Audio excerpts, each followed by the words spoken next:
দুনিয়ার সব থেকে কষ্টকর একটা অনুভূতি হলো কি জানেন, আপনি যে মেয়েটার কথা আপনার পরিবারের সবাইকে বলে দিছেন এবং সবাই মোটামুটি রাজি হয়ে গেছে, ও মেয়েটাকে তাদের ঘরের বউ হিসাবে মেনে নিছে, একদিন হঠাৎ এমন আসে যে সেই মেয়েটা আপনাকে ইগনোর করে অন্য কারো কাছে চলে গেছে এবং আপনার ফ্যামিলি থেকে আপনার মা বা আপনার বোনেরা জিজ্ঞেস করতেছে যে ভাইয়া ভাবি তো এখন ফোন করে না, সবকিছু ঠিক আছে তো?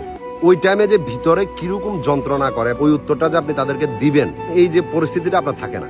আজকে ঠিক তেমন একটা গল্প আপনাদেরকে শোনাতে যাচ্ছি আমি, যেটা শোনার পর আমি গ্যারান্টি দিব যে শতকরা 90% ছেলের চোখ দিয়ে পানি বের হবে।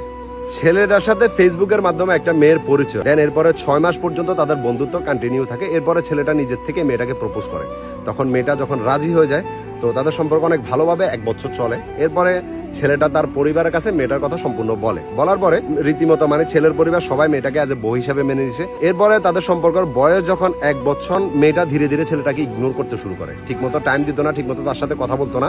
এখন যখন বিষয়টা ছেলেটা জিজ্ঞেস করতো, তখন সে এক একটা এক্সকিউজ দেখাতো, যেটা সত্যি সেটা বলতো না। এবং পরে ছেলেটা ভালো করে যখন চেক করলো এবং তদন্ত করার পর জানতে পারলো যে এই মেয়েটার অলরেডি, চলো আমরা বিয়ে করে ফেলি, যা হয়েছে হয়েছে, আমার পরিবার যেহেতু রাজি, তোমার পরিবার কাছে আমার পরিবার বিয়ের প্রস্তাব নিয়ে যাবে, সুন্দর মতো আমাদের বিয়ে হয়ে যাবে।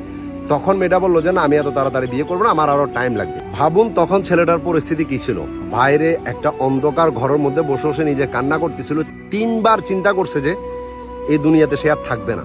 কিন্তু পরে তার মায়ের কথা চিন্তা আসতো, তার ফ্যামিলির কথা চিন্তায় আসতো, কারণ সে ছিল তার পরিবারকে দেখার মতো।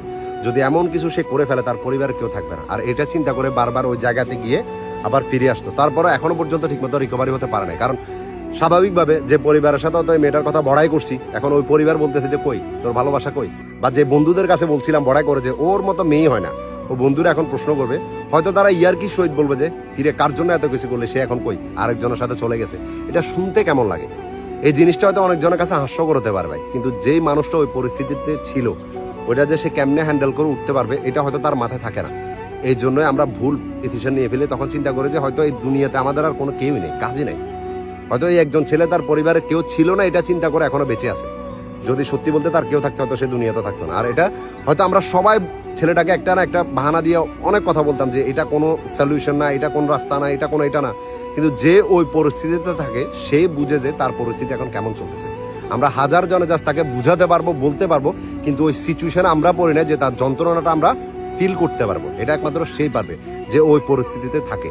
এই জন্য মাঝের মধ্যে একটা কথা বলা হয় না ভাই, যেটা আমার ভিতরে চলতেছে ওটা আমি জানি, তোরা তো যা শুনতেছিস এবং আমার বুঝাইতেছিস, আমি যে কেমনে বুঝবো এটা নিজের বুঝাইতে পারি না।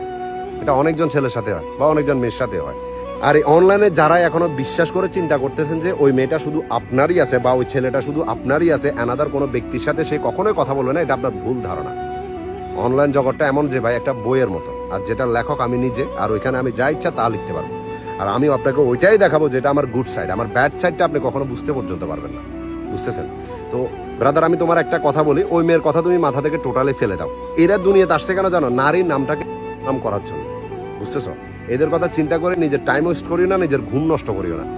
লাইফে এখনো তোমার অনেক কিছু করার বাকি আছে, নিজের ফ্যামিলির জন্য অনেক কিছু করার বাকি আছে। যে একটা চিন্তা তুমি করছো না যে আমার পরিবার, আমি ছাড়া কেউ নাই, তো ওই পরিবারের উপরে তুমি ছেড়ে দাও। আমার জন্য আপনারা একটা মেয়ে দেখেন, দেখে আমার বিয়ে দিয়ে দেন। আমি বলতেছি তুমি নামাজ পড়লে আর যখন বিয়ে শাদী করে ফেলবা, তখন অটোমেটিক তোমার দুনিয়াটা চেঞ্জ হয়ে যাবে। আর তখন নিজে তুমি হাসবা যে এই মেয়েটার জন্য আমি এত কিছু করছিলাম।